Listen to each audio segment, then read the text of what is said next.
नमस्कार साथियों, आज हम बात तो करेंगे चील, बाज, कौवे, गिद्ध इनकी, लेकिन उससे पहले बात करेंगे रतन जी टाटा की।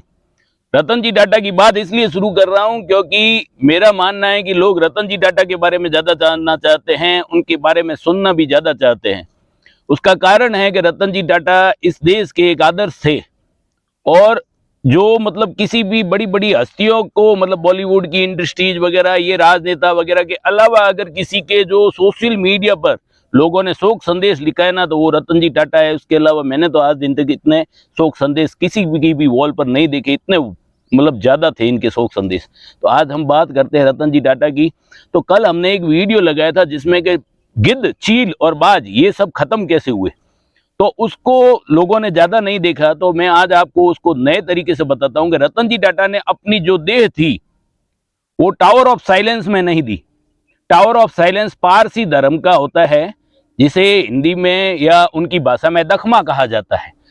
तो वो दखमा जो होता है, वहां पर जो पारसी लोग होते हैं तो उनका जो बॉडी होता है ना, वो दखमा में ले जाया जाता है और दखमा में ले जा करके वहां पर जैसे अपने पढ़ते हैं गीता, बाइबिल, कुरान, वैसे उनका भी एक होता है। तो वो उसको पढ़ा करके और उस दखमे के ऊपर वो गोलाकार बना हुआ होता है, तो उस दखमे के ऊपर ले जा करके वो रख देते हैं। दखमे के ऊपर ले जाकर सूरज की धूप में रखते हैं, तो जितने भी चिल, कौवे, गिद्ध वगैरह होते हैं ना, तो वो उनकी बॉडी को खा लेते हैं और इस तरह से उनकी बॉडी का निस्तारण होता है। ये होता है पारसी धर्म में। पारसी धर्म वाले बहुत ही पर्यावरण प्रेमी होते हैं, तो वो कहते हैं कि जैसे जमीन को खोद करके अगर अपन बॉडी को डालेंगे तो ये इसमें जो भूमि तत्व है, जो अपने जो 5 तत्व बताए गए, अग्नि, जल, वायु, आकाश वगैरह, इन तत्वों में समाहित करते हैं, तो ये भूमि तत्व है, ये दूषित होता है। और अग्नि तत्वों को भी वो मानते हैं, जैसे हिंदू करते हैं, तो उसमें कहते हैं कि हिंदू तत्व, ये जो अग्नि है, ये दूषित हो जाता है। तो वो इस तरह से नहीं करते हैं।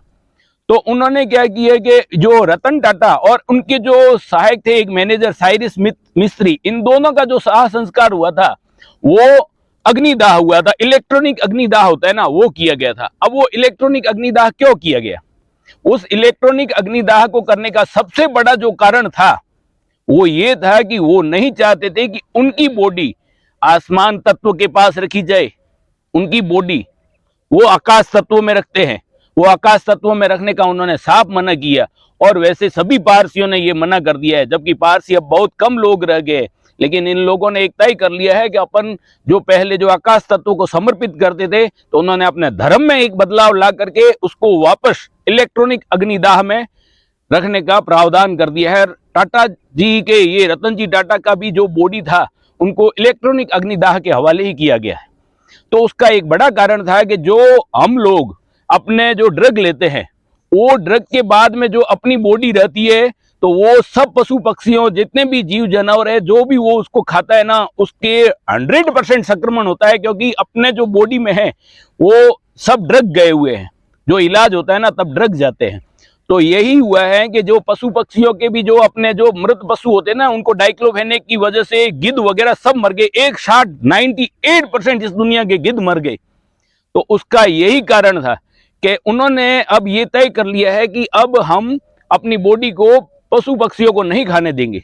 उसका नहीं खाने का है कि अगर उन्होंने खाया तो भला होने की जगह और बुरा हो जाएगा, और वो पूरी की पूरी प्रजाति खत्म हो जाती है।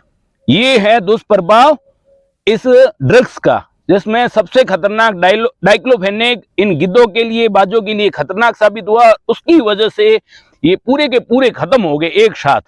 तो अपने को ध्यान रखना है कि अपन कहाँ जा रहे हैं, अपने को कहाँ ले जा रही है ये विज्ञान। जो अपन जो ले रहे हैं ना, वो सही नहीं है, जो दवाई ले रहे हैं। लेकिन लेनी तो मेरी को भी पड़ेगी, आपको भी पड़ेगी, लेकिन कुछ न कुछ तो अपने साथ त्रुटि हो रही है, गलती हो रही है, अपन प्रकृति के साथ छेड़छाड़ कर रहे हैं। उसी के लिए ये वीडियो बनाया था। सोचें, विचारें, कुछ आगे कदम उठाए, कुछ न कुछ लोगों में प्रेरणा जागृत करे, तो शायद कुछ हो जाए। नमस्कार, जय हिंद, भारत माता की जय।